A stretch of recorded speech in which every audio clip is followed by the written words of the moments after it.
Presiden Indonesia pertama dan satu-satunya sejauh ini yang memiliki keterbatasan fisik ialah Gus Dur. Sosok dengan pemikiran visioner yang kebijakan-kebijakannya sangat mempengaruhi masa reformasi di Indonesia dan membantu membebaskan Indonesia dari bayang-bayang Orde Barunya Soeharto. Sepak terjang Gus Dur sangat kompleks dan penuh kontradiksi. Ia telah membuktikan bahwa agama bisa menjadi sumber inspirasi bagi humor, toleransi, bahkan menjadi alat perubahan sosial yang radikal. Dari pesantren ke istana negara, perjalanan hidupnya adalah sebuah petualangan intelektual yang menarik untuk ditelusuri. Lantas, bagaimana Gus Dur bisa mengubah peta politik Indonesia serta memberi dampak yang terasa hingga saat ini? Di video kali ini, mari kita memahami Gus Dur.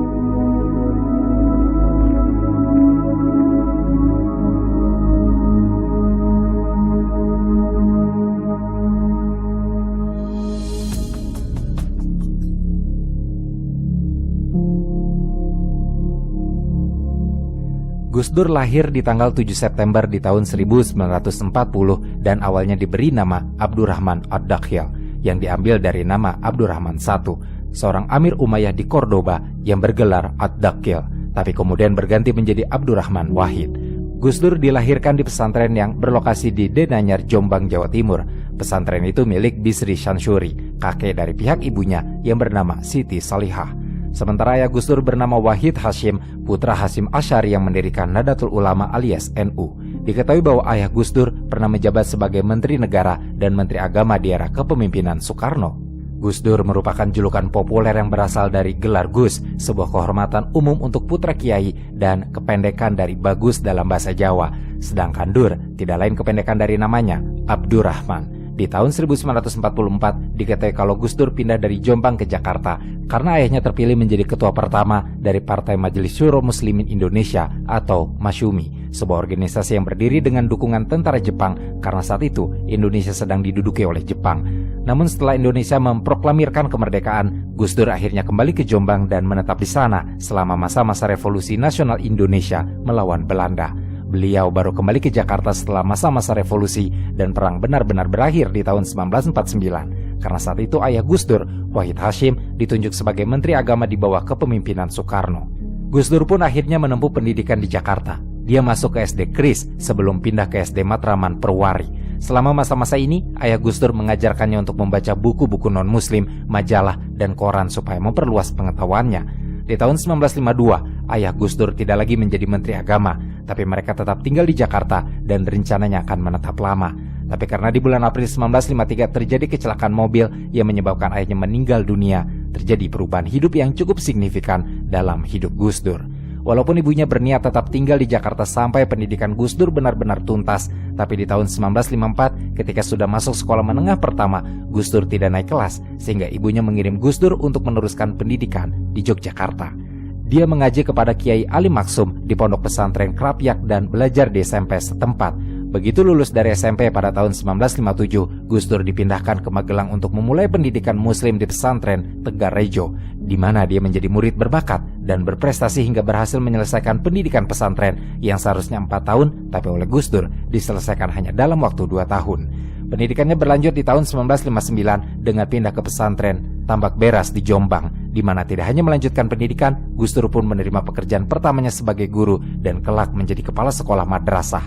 Selain aktif di bidang pendidikan muslim, diketahui kalau Gus Dur pun aktif sebagai jurnalis untuk majalah Horizon dan majalah Budaya Jaya. Beberapa tahun berlalu, tepatnya di tahun 1963, Kementerian Agama memberinya beasiswa untuk belajar studi Islam di Universitas Al-Azhar di Kairo, Mesir. Keberangkatannya menuju Mesir terjadi pada bulan November 1963. Meskipun sebenarnya Gus Dur sudah mahir berbahasa Arab, tetapi karena tidak dapat memberi bukti tertulis bahwa ia memiliki kemampuan bahasa Arab, pihak universitas memintanya untuk mengambil kelas remedial sebelum belajar di kampus dan Gus Dur pun terpaksa mengambil kelas tersebut. Selama berada di Mesir untuk belajar dan bekerja, Gus Dur menikmati hidupnya dengan melakukan aktivitas-aktivitas yang umum dilakukan anak muda. Gus Dur suka menonton film Eropa dan Amerika dan juga menonton pertandingan sepak bola. Selain itu, Gus Dur terlibat aktif dengan Asosiasi Pelajar Indonesia, bahkan menjadi jurnalis majalah asosiasi tersebut. Di akhir tahun 1964, kelas remedial bahasa Arabnya baru selesai dan Gus Dur memulai masa-masa belajarnya di tahun 1965, di mana Gus Dur kecewa karena ternyata dia telah mempelajari banyak materi yang diberikan dan menolak metode belajar yang digunakan oleh universitas. Jadi, Alih-alih sibuk dan fokus dengan kuliahnya, Gus Dur lebih fokus pada kegiatannya yang lain, terutama mengenai pekerjaannya di Kedutaan Besar Indonesia. Selama masa kerjanya, G30 SPKI pecah di Indonesia. Perintah untuk pemberantasan komunis diturunkan oleh Mayor Jenderal Soeharto yang menangani situasi. Salah satu perintahnya adalah meminta Kedutaan Besar Indonesia, termasuk di Mesir, untuk melakukan investigasi terhadap pelajar Indonesia yang berada di Mesir dan memberikan laporan kedudukan politik mereka. Sebenarnya saat itu, Gus Dur yang ditugaskan menulis laporan investigasi tersebut merasa terbebani dan terganggu. Dia tidak bisa fokus lagi dengan kegiatannya di Mesir. Pendidikan prasarjana yang ditempuhnya pun gagal di tahun 1966. Akhirnya Gus Dur diberitahu untuk mengulang belajar di Universitas Al-Azhar, tapi Gus Dur tidak setuju dengan metode pendidikan di sana. Beruntungnya Gus Dur diselamatkan oleh beasiswa lain di Universitas Baghdad yang membuat Gus Dur pindah ke Irak. Meskipun Gus Dur mengalami ketertinggalan pada awalnya, tapi dia berhasil mengikuti ritme yang ada dengan cepat belajar. Gus Dur pun meneruskan keterlibatannya dalam Asosiasi Pelajar Indonesia dan tetap menjadi salah satu penulis untuk majalah tersebut. Di tahun 1970, Gus Dur berhasil menyelesaikan pendidikannya di Universitas Baghdad dan pergi ke Belanda. Sebab Gus Dur ingin melanjutkan pendidikan ke jenjang berikutnya. Awalnya Gus Dur ingin belajar di Universitas Leiden, tapi dia harus menelan kekecewaan karena pendidikannya di Universitas Baghdad kurang diakui di Belanda. Gus Dur pun akhirnya kembali ke Indonesia di tahun 1971 setelah menyempatkan diri pergi ke Jerman dan Prancis.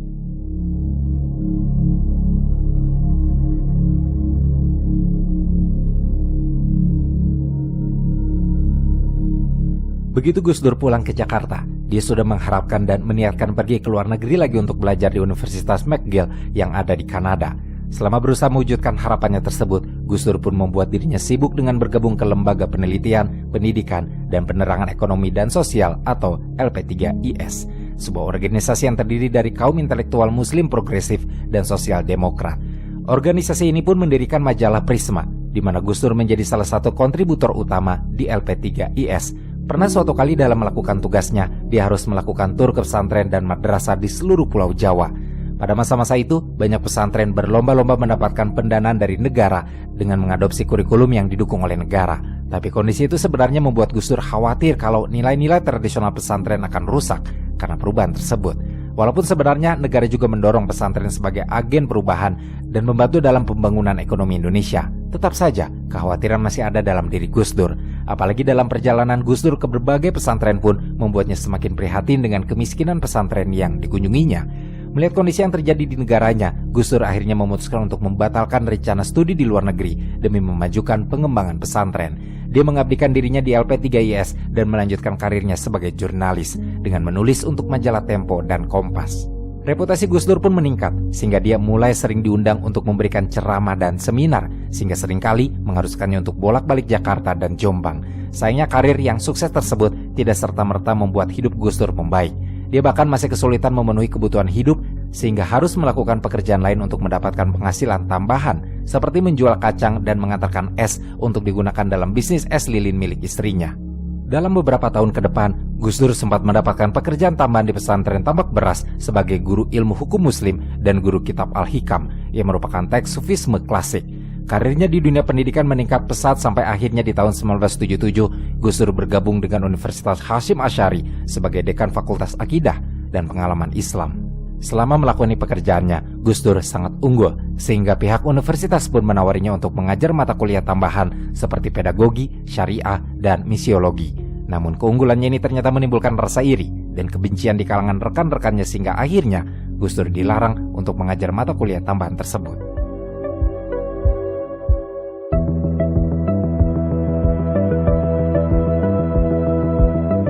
Sebagai keturunan dari pendiri NU, Gus Dur sebenarnya sudah diminta untuk memainkan peran aktif dalam menjalankan NU. Tapi permintaan ini berlawanan dengan aspirasi Gus Dur sebagai intelektual publik, sehingga 2 kali Gus Dur menolak tawaran bergabung dengan Dewan Penasihat Agama NU. Dia baru benar-benar mau bergabung setelah kakeknya sendiri, Bisri Syamsuri, memberinya tawaran ketiga. Penerimaan tawaran ini pun membuat Gus Dur memilih pindah ke Jakarta bersama keluarganya dan menetap di sana. Posisinya sebagai anggota Dewan Penasihat Agama membuat Gus Dur menjadikan dirinya sebagai reforman NU. Dia pun akhirnya terjun ke dunia politik dengan ikut berkampanye untuk Partai Persatuan Pembangunan (PPP) saat pemilihan umum legislatif 1982. PPP sendiri merupakan partai Islam yang dibentuk sebagai hasil gabungan 4 partai Islam, termasuk NU di dalamnya. Terjunnya Gus Dur ke dunia politik ini pun menambah resiko baru, karena selama dia melakukan kampanye, dirinya terus-menerus ditangkap. Bahkan Gus Dur sempat menyebut bahwa pemerintah telah mengganggu kampanye PPP dengan menangkap dirinya. Beruntung, karena Gus Dur memiliki koneksi dengan orang penting seperti Jenderal Benny Murdani, akhirnya Gus Dur selalu berhasil lepas dari penangkapan. Di titik yang penuh hambatan itu, Gus Dur masih harus berhadapan dengan masalah NU yang mengalami stagnasi. Maka kemudian dibentuklah tim 7 untuk mengatasi hal tersebut dengan melakukan jalan reformasi dan menghidupkan NU kembali. Reformasi yang dilakukan rencananya termasuk dalam mengubah kepemimpinan. Namun, terjadi kesalahpahaman di tanggal 2 Mei 1982 ketika pejabat-pejabat tinggi NU menemui Idam Khalid yang saat itu menjadi ketua NU.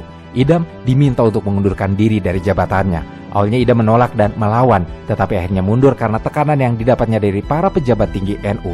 Kabar kemundurannya didengar oleh Gus Dur yang pada tanggal 6 Mei 1982 akhirnya menemui Idam untuk memberitahu kalau permintaan mundur tersebut tidak konstitusional, sehingga atas himbauan Gus Dur, akhirnya Idam pun membatalkan kemundurannya. Sementara Gus Dur dan tim 7 menegosiasikan persetujuan antara Idam dan orang-orang yang memintanya mundur dari jabatan ketua NU. Di tahun 1983, ketika Soeharto kembali dipilih sebagai presiden untuk masa jabatannya yang keempat oleh MPR, ia mulai mengambil langkah untuk menjadikan Pancasila sebagai ideologi negara.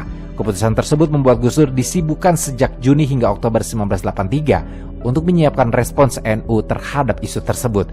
Gus Dur menjadikan Al-Quran dan hadis sebagai pedomannya, dan akhirnya Gus Dur dan kelompoknya pada Oktober 1983 menyimpulkan bahwa NU harus menerima Pancasila sebagai ideologi negara.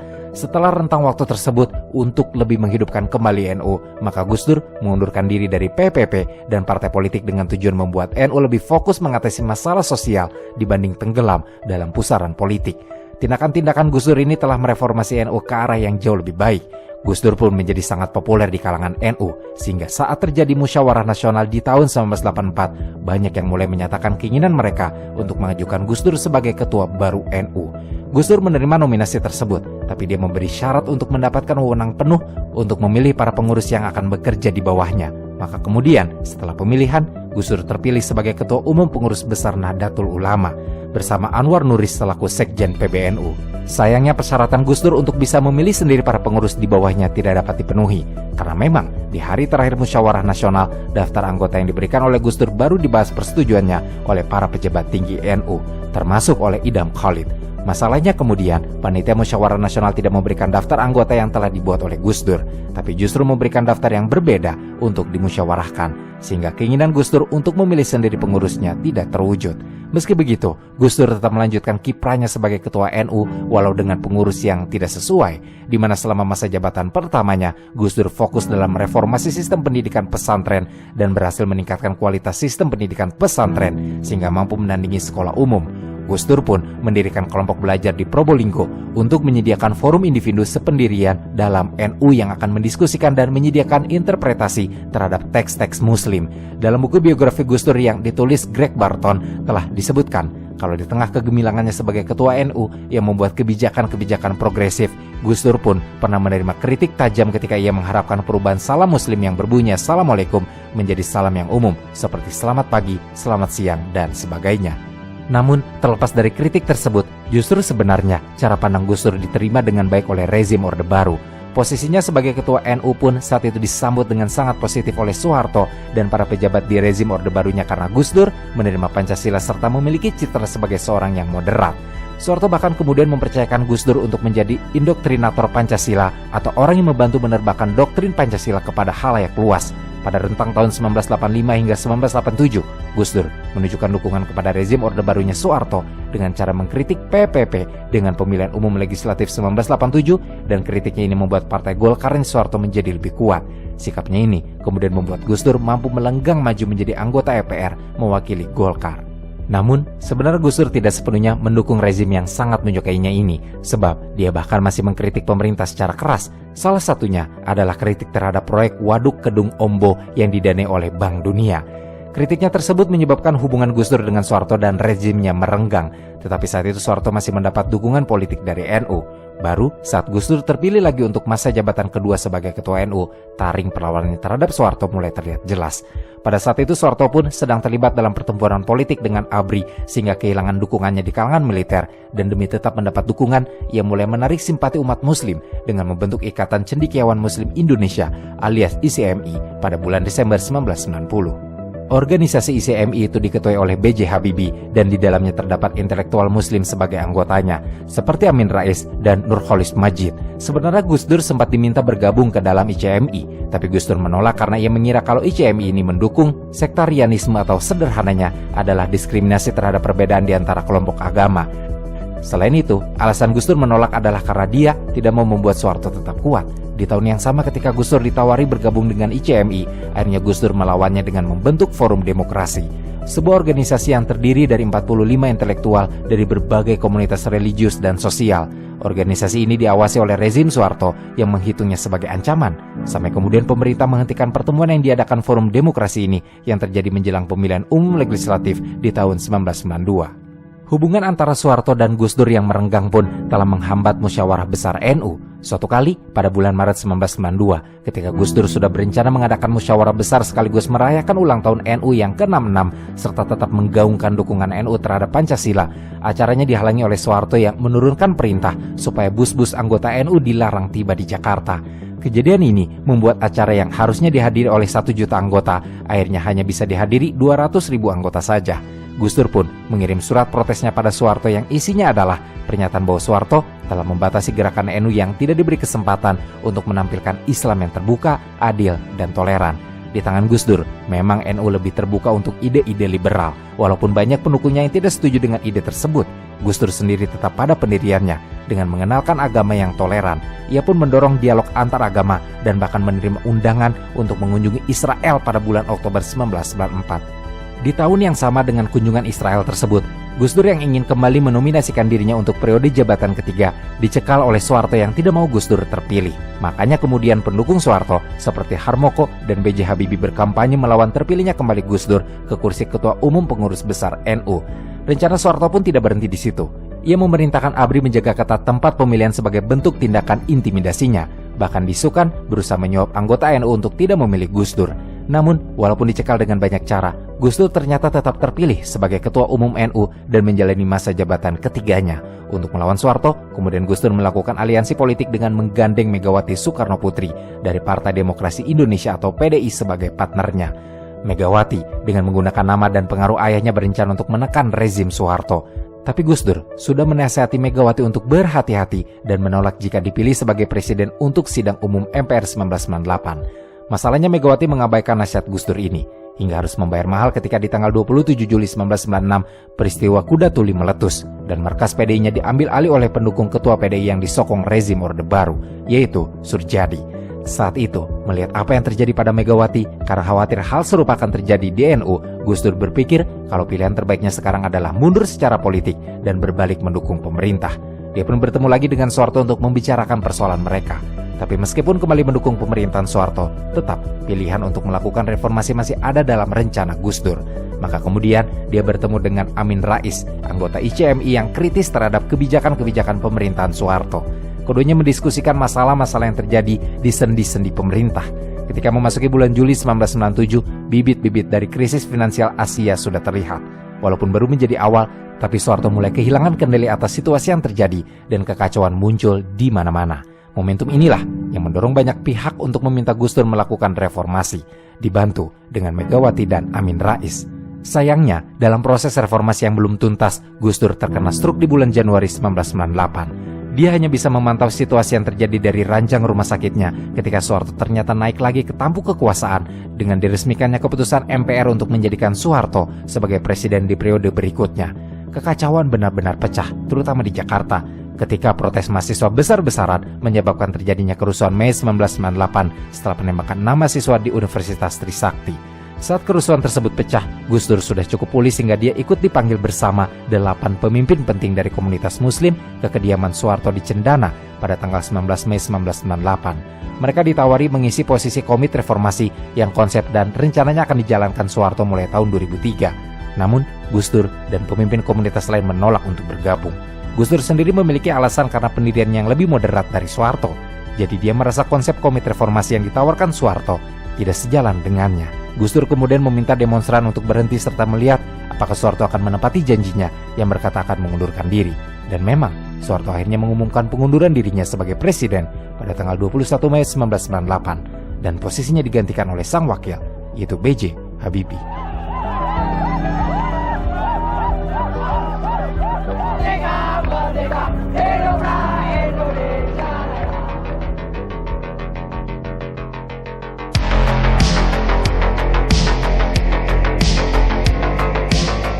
Setelah Soeharto lengser, banyak kebijakan-kebijakannya pun diganti.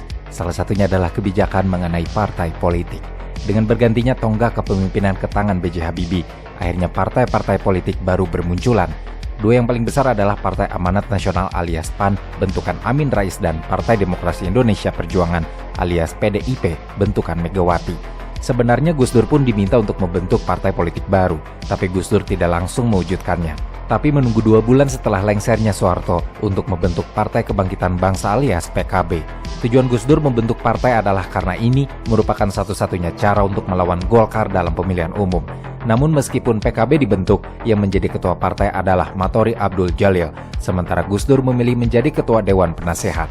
Gus Dur pun menyatakan kalau PKB terbuka untuk semua orang, walaupun isinya didominasi oleh anggota-anggota NU.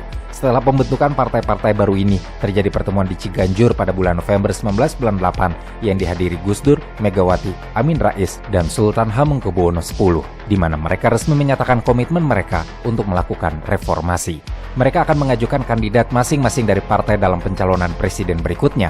Tapi kemudian di bulan Februari 1999, PKB menyatakan secara resmi kalau Gus Dur telah menjadi kandidat terpilih dari partai mereka yang akan maju dalam pemilihan presiden.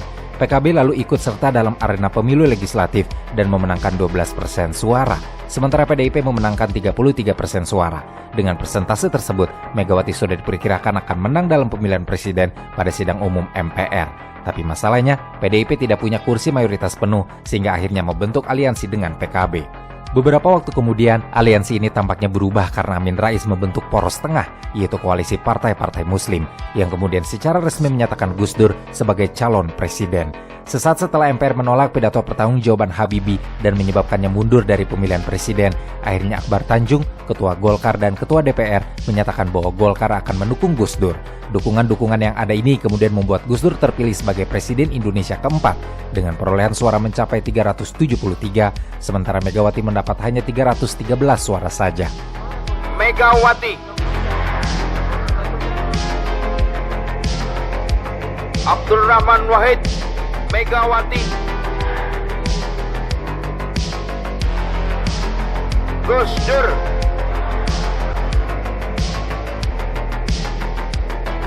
Abdurrahman Wahid, Abdurrahman Wahid, Abdurrahman Wahid. Mbak Megawati Soekarno Putri 313 suara. Yang absen 5 suara. Dengan demikian, Presiden Republik Indonesia masa bakti 1999 sampai 2004 ada yang terhormat Saudara Abdurrahman Wahid. Allahu Akbar. Allahu Akbar.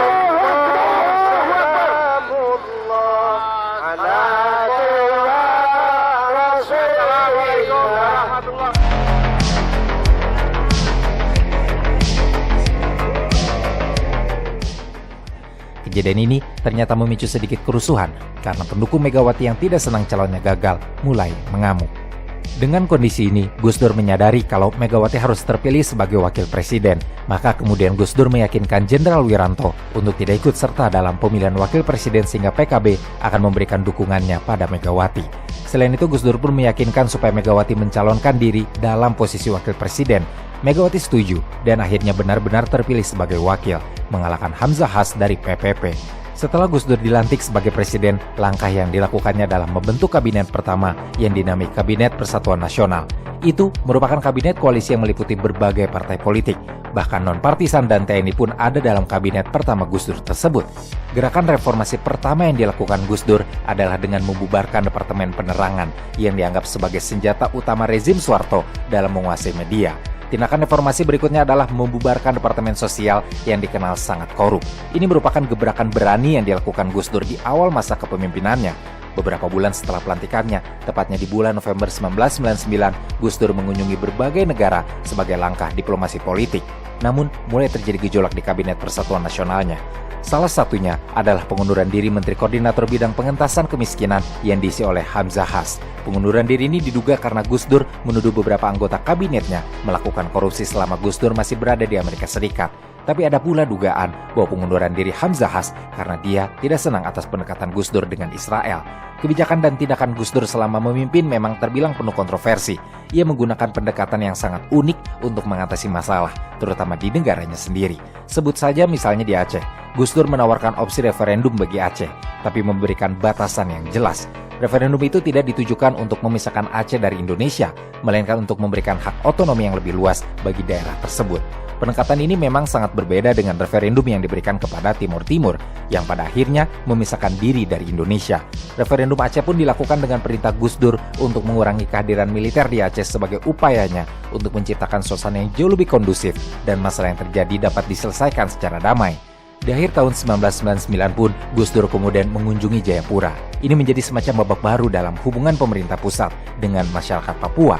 Gus Dur berdialog dengan pemimpin-pemimpin Papua melalui dialog dan pendekatan yang ramah sehingga ia bisa meyakinkan mereka untuk menerima penggunaan nama Papua. Keputusan ini menjadi simbol pengakuan atas identitas masyarakat Papua sebagai bagian dari Indonesia. Begitu memasuki tahun 2000, perjalanan Gus Dur menjadi sangat dinamis dalam pucuk kepemimpinan. Di tengah upaya reformasi dan rekonsiliasinya, Gus Dur terus-menerus menghadapi berbagai tantangan, tidak hanya dari konflik internal kabinet, melainkan juga tekanan dari militer hingga tuntutan dari berbagai kelompok kepentingan. Padahal saat itu, pada tahun 2000, Gus Dur sedang fokus melakukan diplomasi aktif dengan mengunjungi berbagai negara supaya dapat membangun hubungan internasional yang lebih luas, di mana langkah diplomasi ini akhirnya memicu kritik mengenai efektivitas pemerintah dalam negerinya. Gus Dur pun mulai mencopot para menteri dari kabinetnya, seperti Jenderal Wiranto yang diminta mengundurkan diri dari jabatan Menteri Koordinator Bidang Politik dan Keamanan. Alasannya adalah karena Wiranto dianggap sebagai halangan dalam rencana reformasi militer, dan karena saat itu pun Wiranto sedang terjerat dalam tuduhan pelanggaran HAM yang terjadi di Timur Timur. Walaupun Wiranto mencoba untuk bicara dengan Gus Dur supaya posisinya tidak digantikan, tapi Gus Dur menolak dan tetap memintanya mundur. Setelah Wiranto didepak, Gus Dur pun memecat Menteri Negara Perindustrian dan Perdagangan yang dijabat oleh Yusuf Kala dan Menteri Negara BUMN yang dijabat oleh Laksamana Soekardi.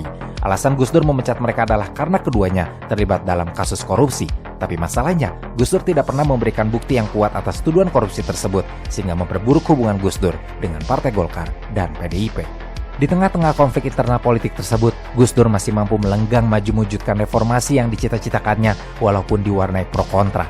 Salah satunya melakukan negosiasi dengan Gerakan Aceh Merdeka dan menandatangani nota kesepahaman damai yang kelak akan dilanggar oleh kedua belah pihak pada awal tahun 2001.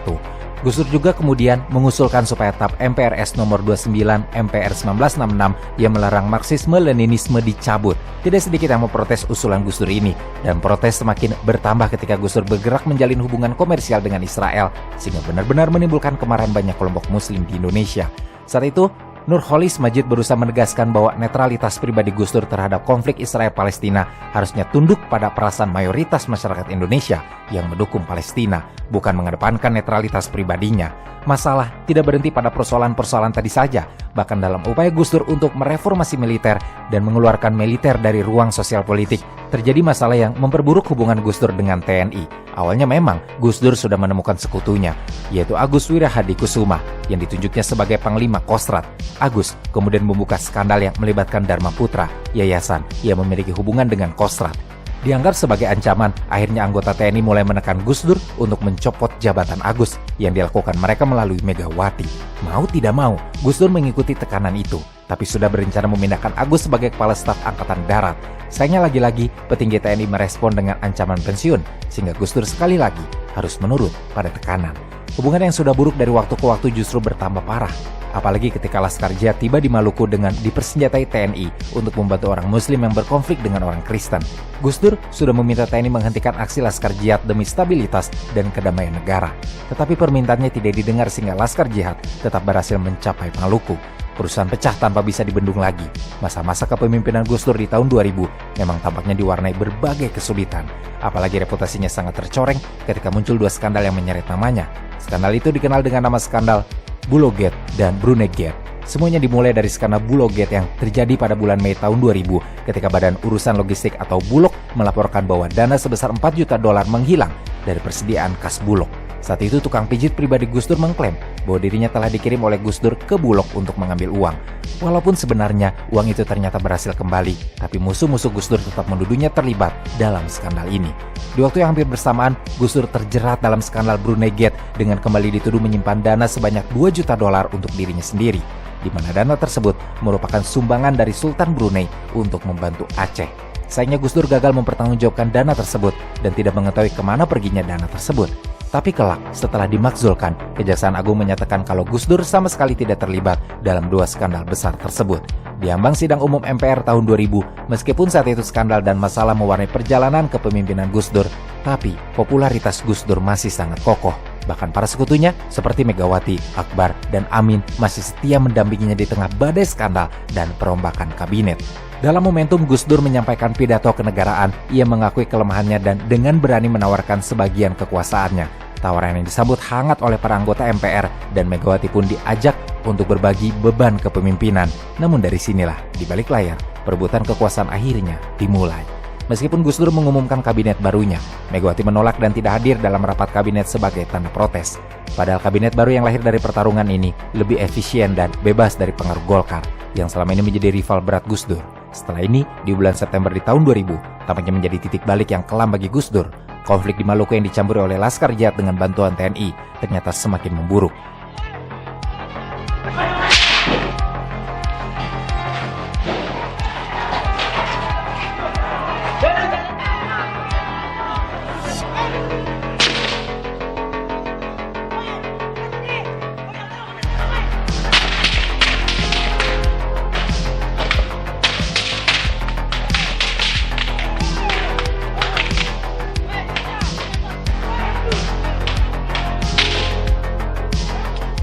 Di ujung barat Nusantara pun semangat separatisme ikut berkobar kembali dengan berkibarnya bintang kejora di Papua Barat.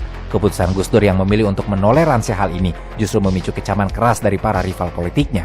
Sementara itu, bom demi bom meledak di berbagai gereja yang tersebar di Indonesia pada hari Natal.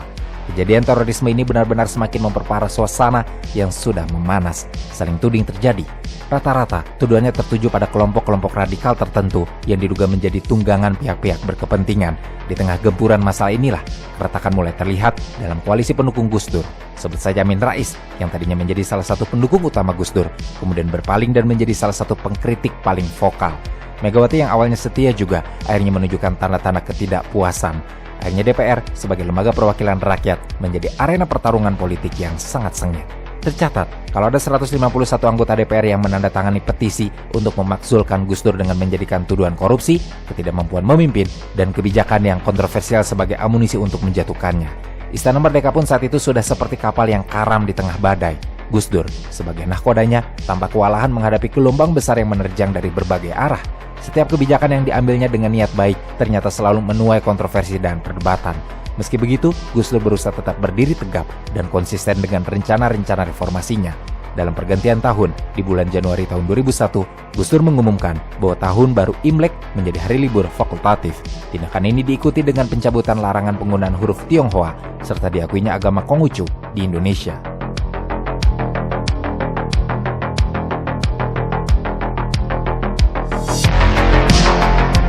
Tidak lama setelah tindakan Gus Dur yang menghapuskan kebijakan diskriminatif terhadap masyarakat Tionghoa di Indonesia, masih di tahun yang sama, kekuasaan Gus Dur pun runtuh. Sang presiden yang pernah begitu dicintai rakyat kini dipojokkan dan terisolasi dalam pusaran ancaman anarkisme, perselisihan dengan parlemen, dan desakan untuk mundur yang menjadi bumbu penyedap dalam drama politik yang menegangkan. Gus Dur yang semakin kehilangan kendali telah mencoba berbagai cara untuk bertahan. Ia melakukan manuver berani dengan membubarkan DPR, membekukan Golkar, dan bahkan mengancam akan memberlakukan darurat militer. Namun semua upaya itu sia-sia. Militer yang selama ini dianggap sebagai penjaga keseimbangan justru kini terang-terangan dalam menunjukkan taringnya. Tank-tank berbaris di sekitar Istana Merdeka mengirimkan pesan yang jelas bahwa kekuasaan kini berada di tangan mereka. Sementara Megawati yang selama ini sabar menunggu kesempatan akhirnya memanen hasil. Dengan dukungan mayoritas anggota MPR, ia resmi dilantik sebagai Presiden Republik Indonesia setelah MPR secara resmi memakzulkan Gus Dur pada tanggal 23 Juli 2001. 3 MPR 2001 tentang penetapan Wakil Presiden Republik Indonesia Megawati Soekarno Putri sebagai Presiden Republik Indonesia, maka berdasarkan pasal 9 Undang-Undang Dasar 1945, sebelum memangku jabatan Presiden Republik Indonesia, saya akan melaksanakan kewajiban konstitusional saya, ialah mengucapkan sumpah sesuai dengan agama Islam. Persiapan penyerahan penetapan MPR. Awalnya Gus Dur tetap bersikeras bahwa ia masih menjadi presiden dan tetap tinggal di Istana Negara selama beberapa hari. Tetapi akhirnya di tanggal 25 Juli, atas alasan masalah kesehatan, Gus Dur akhirnya pergi ke Amerika Serikat, sekaligus mengasingkan dirinya di negeri tersebut selama beberapa waktu. Sebenarnya pemakzulan Gus Dur ini bukan akhir dari laga politiknya, sebab kehadirannya masih diperhitungkan oleh PKB dan NU. Masalahnya, perpecahan di tubuh PKB menjadi babak baru dalam drama perebutan kekuasaan tersebut. Ketika banyak yang masih solid mendukung Gus Dur, justru Matori Abdul Jalil mengambil alih kepemimpinan partai saat sang guru spiritualnya sedang terpuruk. Konflik internal di dalam PKB semakin memanas. Partai itu kini memiliki dua kubu, yaitu kubu Gus Dur yang didominasi PKB Kuningan dan kubu Matori yang didominasi PKB Batu Tulis. Mereka saling berebut pengaruh dan dukungan, bahkan keduanya sama-sama mengklaim sebagai representasi yang sah dari PKB. Partai yang memiliki basis massa Nahdlatul Ulama yang sangat kuat. Dalam pemilihan umum tahun 2004, perpecahan ini semakin nyata. PKB yang terbelah menjadi dua kubu secara tidak langsung telah melemahkan kekuatan politik mereka sendiri.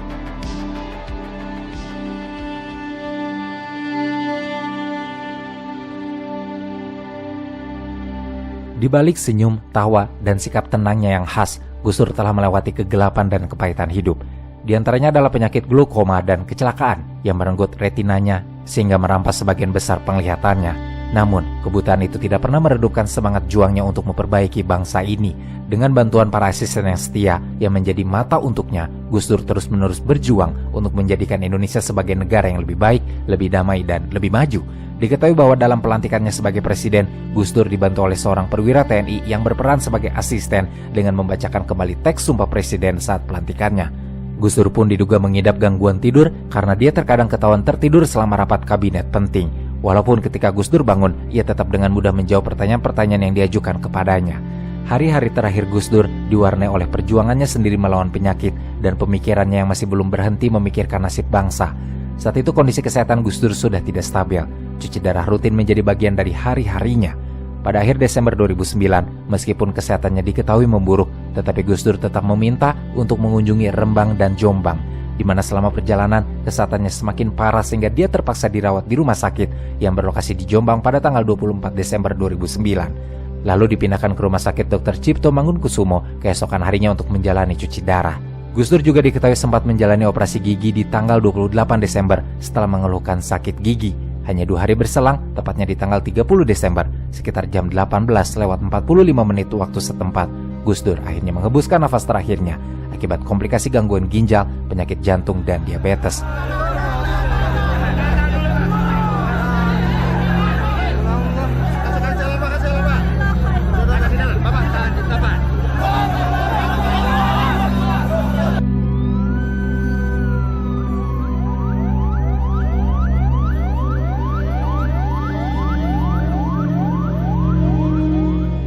Pemakaman kenegaraan diadakan untuk Gus Dur pada tanggal 31 Desember dan bendera dikibarkan setengah tiang selama 7 hari. Gus Dur dimakamkan di samping kakek dan neneknya. serta orang tuanya di tempat kelahirannya Jombang, Jawa Timur. Pada tanggal 21 Juli 2010, meskipun Gus Dur telah meninggal, ia tetap memperoleh Lifetime Achievement Award dalam liputan 6 Awards 2010 yang penghargaannya diserahkan langsung kepada Sinta Nuriyah, istri dari Gus Dur. Penghargaan itu menjadi tambahan pencapaian bagi Gus Dur yang memang selama hidupnya sudah sering sekali mendapatkan penghargaan bergengsi, mulai dari penghargaan nasional hingga penghargaan di taraf internasional.